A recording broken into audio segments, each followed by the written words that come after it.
Here are some key security questions you might want to consider. Is your home or business network secure? Now consider the following points. Do other employees in your office or even you at home use wireless, and have you enabled the security features on that? In practical terms, what it means is, do you use WPA with a key which is sufficiently complex and to avoid dictionary attacks on your network, on your Wi-Fi network that is? The second question is, do you have an up-to-date antivirus package which is set to receive automatic updates to avoid the latest attacks? Does it offer full malware coverage? Do you ensure that the antivirus package you have is running at all times? Please note that some viruses will disable your antivirus software you use, so you always check that it is always running in the background. The third question, is your home or office firewall enabled at the router? Do you know how to turn it on or off? The fourth question, do you scan all your system regularly, including your PCs, laptops, handheld devices, tablets, and so on? Also, do you check the reports on each? The fifth question, is your software regularly checked for security updates? And do you install them as and when they become available? Question number 6, is your software you use up to date, or do you run older versions which may not be as secure? Question number 7, do you use reputable file sharing and instant messaging software and sites? Is the technology up to date? What exactly do you use? How reputable is it? Question number 8. What do you do if you observe unusual behavior on your computer? For example, if the system behaves slower than average, or you had a pop-up coming out of nowhere for an advert. Question number 9. Do you look at the URL you are connected to and ensure that it is what you expect, especially if you clicked on a link that you are not so sure about from an email? Question number 10. If you connect to a site which requests payment details, do you check that the website is reputable, that it has a valid SSL certificate, and signed and belongs to an organization that you expect?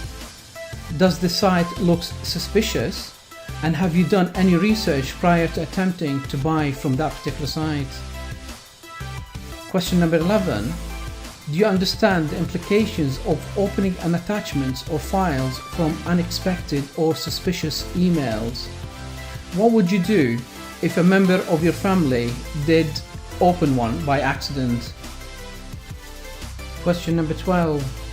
Do you understand that reputable organizations will never ever request authentication details via email? Question number 13. Do you set your browser and antivirus software to ensure that add-ons such as ActiveX Controller aren't installed without your consent or permissions? You can easily do this from the options menu at the top of your browser. Do let me know if you struggle to find it, and I will create a lecture especially for this. Question number 14. Do you avoid offers of free scans, for example, and pop-up offers in general? Question number 15. Do you use a standard password for all your logins, or do you mitigate risk by using a separate password for each application? Question number 16. Do you have complex passwords, and do you change them regularly? Question number 17. Do you use public Wi-Fi, and if so, do you change the passwords you utilize and use when you return home or your office? Question number 18. Do you check your credit card statements and online bank accounts, etc., for any unusual or unexpected transactions, no matter how small the amount is?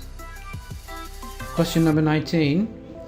Do you encrypt very important files on your hard drive in case of any theft? Question 20. If you have to replace your hard drive, do you ensure that you delete all the data and you wipe it out completely, and how do you actually do that? Question number 21. Are all members of your family aware of these risks and act in the same way? And the last question, do you ever check running processes to see if there is anything unusual, and how do you validate unusual versus usual activities on your computer or laptop. If you guys would like me to discuss any of these points in a much greater detail, please do let me know, and I will make a special lecture based on your questions.